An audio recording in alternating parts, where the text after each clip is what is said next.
আমার বাপের আব্বার সেই এত বড় বড় টাকার কয়েল, এত বড় বড়। আমার দাদার একটা পুকুর ছিল, তো ওই পুকুরে যে মাছ দাছিল, দেহি এখন জান ঠান্ডা হয়ে যেত, বহু একদম টক টক টক টক করতো। তোরা করলে বিশ্বাস করবি না, তো দুনিয়ান পৃথিবী হয়ে গেছে, তোরা করলে বিশ্বাস করবি না।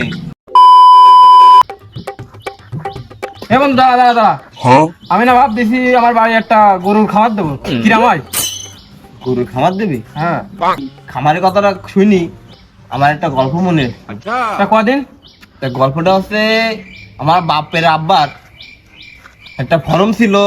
তা মনে করো এই মাথাতে যদি একটা বাছুর হয়, তা এই মাথা গলির এই মাথা তো ওই মাথায় রাজ সে বাছুর বড় হয়ে যায়। আর সর্বনাশ, এটা বিরাট ব্যাপার। তোরা করলে বিশ্বাস করবি না, তো দুনিয়ান পৃথিবী হয়ে গেছে, তোরা করলেই বিশ্বাস করবি না। তা তোর এই দাদার কথা শুনি আমার বাপের দাদার কথা মনে পড়ে গেল। হ্যাঁ, কি কি হলো কি? আমার দাদার একটা তাল গাছ ছিল, হ্যাঁ। পুরিয়ে লম্বা, দুনিয়ার এই মাথাতে দিলি ওই মাথা ফুটো বাড়িয়ে দিত। ওরে সর্বনাশ, আদে দেখ কইস কি তুই? হ্যাঁ, তা ওই আমার দাদা ওই দিয়ে দাঁত ক্লিন করতো, মাঝে মাঝে যখন গোশ খাইতো, গোশ খাই যখন দাঁতের ফুটোর মধ্যে বাড়ি থাকতো, ওই যখন ক্লিন করতো। সব বলেছি কথা। তোরে সে দাদা তাল গাছটা থুতু বনে কেন, তোর দাদার ওই গোল ছিল না, ওই গলির পিছনে থুই দিত। বন্ধু, তোর দাদার এই তাল গাছের কথা শুনি, সে আমার দাদার কথা মনে পড়ে গেল। কি রে বন্ধু, তুই কদিন? তুই করলে বিশ্বাস করবি নি, আমার দাদার একটা বাস ছিল। তা আমার দাদা মাঝে মাঝে আকাশে উঠে দিত।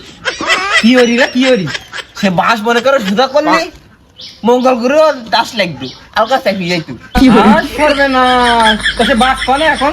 তুই করলে বিশ্বাস করবি রে, করলে বিশ্বাস করবি রে, সে বাস আমার ওই যে দাদার আব্বাদের ফরম ছিল না, হ্যাঁ। ওই ফরমের মধ্যে ধোয়া। আরে বন্ধু, তুই তো তোর দাদার কথা কই যাচ্ছি, তোর দাদার বাস আমার দাদার পুকুরের কাছে কিচ্ছু না। আমার দাদার একটা পুকুর ছিল, তো ওই পুকুরে যে মাছ দাছিল, দেহি একদম জান ঠান্ডা হয়ে যেত, বহু একদম টক টক টক টক করতো। সে মাছ পড়ো সব বলেছি কথা। রে, হ্যাঁ, সে মাছের সাইজ ছিল এমনকি যে জেট আস না, ওই প্রাইভেট জেট উড়ি উড়ি বেড়ায়, কি কাজ পেলেন নাকি? ওই প্লেনের সেই দুই ডবল বড়। আমি বলছি ওই সাথে একটু চাপা মারতি, আমার বাপের আব্বার তো কোনো আয়লো ছিল না, তা ওদের সুমান তালে চাপা মার দেখছিছে। সাদা কি কার সাথে বসলাম? আর একটা মার দেখি কদ্দূর পৌঁছই, উঠতে পারে কিনা। বন্ধু, তুই একা একা কি ভাবছিস এত? আরে সেরকম কিছু না, ওই যে তোর দাদার পুকুরটার কথা বললি রে, হ্যাঁ, এই গল্প শুনি তো আমার মনে পড়লো কি, আমার বাপের আব্বার সেই এত বড় বড় টাকার কয়েল, এত বড় বড়। আর সর্বনাশ, সে কয়েল গেল ওখানে, কোনো জাদুঘরেও তো দেয়নি। ধরা খাই যাচ্ছে মনে হচ্ছে, বেশি কথা কওয়া যাবে না। বন্ধু, হ্যাঁ বন্ধু, মেলা কথা তো বললাম, দুপুরে ওক্ত হয়ে গেছে, তোর ভাবি আবার ওই মাছের বিরিয়ানি নিতেছে, আমি চলে যাচ্ছি বাড়ি যাই। তা আমার বাড়ি খাই দেখি, থাক থাক।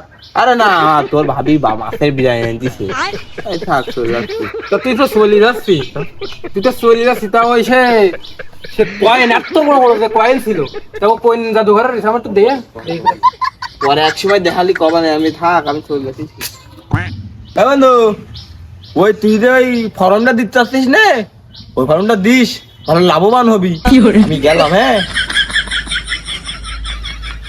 হ্যাঁ সর্বনাশ, আমি কার সাথে বসলাম? এ তো আমার বন্ধু না, এ তো মিশি কথার বস্তা। হ্যাঁ, 4টি কথা করি, তার মধ্যে 6টা থাকে মিশি কথা। আমিও তার সাথে যোগ দিলাম। আমার বাড়ির কলের পানির জায়গা নেই, যে একটুখানি একটা পুকুর আছে তা ভাসি যাচ্ছে, আর আমি কলাম আমার দাদার পুকুর ছিল কি বড়। না, এর সাথে তো আর বসা যাবে না। আজটা বলছি আর বসা যাবে না। বাবা সুজে আমার ধরি ফেলাইলো। হ্যাঁ, আর কই আসলাম বাড়ি বিরিয়ানি আনতিস, বাড়ি চাইল নেই, বাড়ি গেলি বউ আমার পিত্তি কাইলি ফেলাবে।